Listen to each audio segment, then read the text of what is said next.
অনেক সময় আমরা কোনো জায়গা বা কোনো সম্প্রদায় সম্পর্কে কেবল মানুষের মুখে মুখে শুনেই মনে মনে একটি ধারণা তৈরি করে ফেলি, কিন্তু যতক্ষণ না সেই সত্যকে নিজের চোখের সামনে দেখছি ততক্ষণ মনের সংশয় দূর হয় না।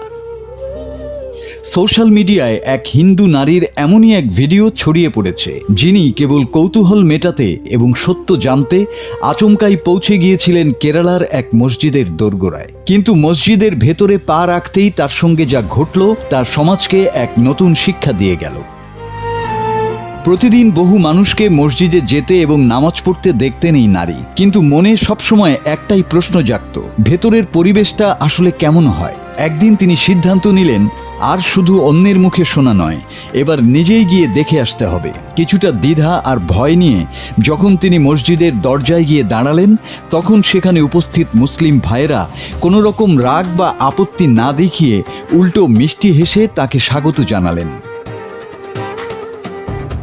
নামাজে বসার আগে নিজেকে পবিত্র করার নিয়ম অর্থাৎ অজু সম্পর্কে জানার পর এই হিন্দু বোনও পরম শ্রদ্ধায় হাত মুখ ধুয়ে মসজিদের ভেতরে প্রবেশ করলেন। মসজিদের ভেতরের পরিবেশ ছিল অদ্ভুত এক শান্তিতে ঘেরা, না কোনো চিৎকার, না কোনো বিশৃঙ্খলা, সবাই পরম মগ্নতায় ইবাদতে ব্যস্ত। তবে যে বিষয়টি এই নারীকে সবচেয়ে বেশি মুগ্ধ করেছে তা হলো সেখানকার সমতা।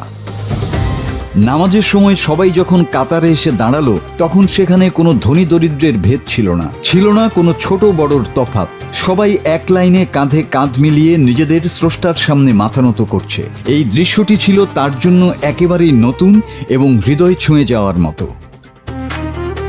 কেরালার সেই মসজিদ থেকে যখন এই নারী বাইরে এলেন, তখন তার মুখে ছিল এক চিলতে প্রশান্তি। তিনি সমাজের উদ্দেশ্যে বার্তা দিয়ে বলেন, কোনো ধর্ম বা সম্প্রদায় সম্পর্কে আগে থেকেই ভুল ধারণা না রেখে তাকে কাছ থেকে বোঝার চেষ্টা করা উচিত। ভারত জুড়ে যখন সাম্প্রদায়িক উত্তেজনা আর বিভেদের খবরই বেশি শোনা যায়, তখন এই ছোট্ট ঘটনাটি যেন অন্য এক বার্তা দেয়। মানুষ যদি মানুষকে কাছ থেকে বোঝার চেষ্টা করে, তাহলে ঘৃণার দেয়াল নয়, তৈরি হতে পারে সম্মান আর সহমর্মিতার সেতুবন্ধন।